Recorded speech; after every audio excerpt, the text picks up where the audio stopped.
Number 17, it's telling you f of x is equal to 1/3 x plus 9. This is a straight line. Remember, it's just the same as y equals 1/3 x plus 9. Which statement is always true? The answer is number 4. Now remember, when they refer to f of x, they're just referring to the graph. So here they're saying, well, the graph is above 0.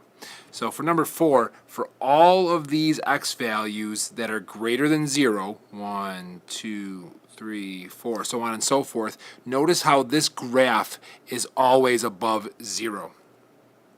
It goes on forever. It's always positive. Remember, greater than 0 just basically means positive.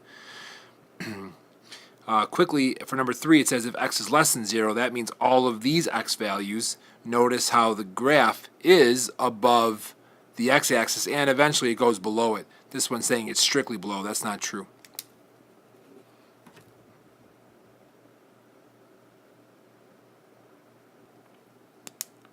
Now here they're asking during which interval was the average speed the greatest.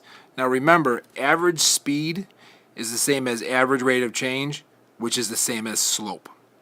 So to find the average speed that was the greatest, I'm going to subtract the y values from the first hour to the second hour and divide it by the x values. Because remember, slope can be found by doing y2 minus y1 over x2 minus x1.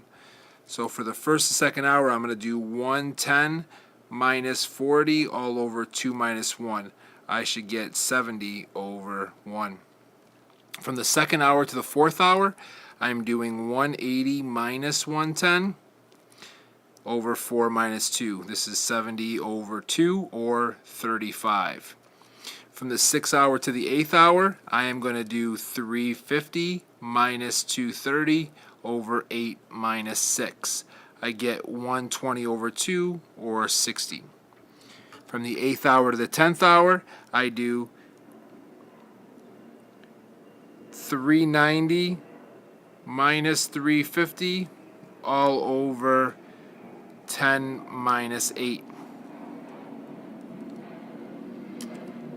Out of all 4 of these, it looks like 70 from the first hour to the second hour was the greatest average rate of change.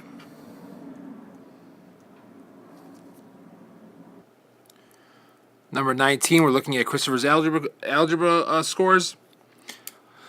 Number 1, the interquartile range for semester 1 is greater than the IQR interquartile range for semester 2. Now, I put all my numbers in order. Remember, this is how you have to put your numbers in order to find the median, quartile 1, quartile 3.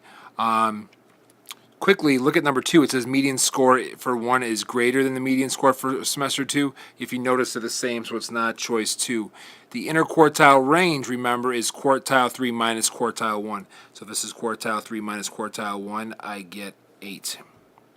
Quartile 3 minus quartile 1 for this semester is 12.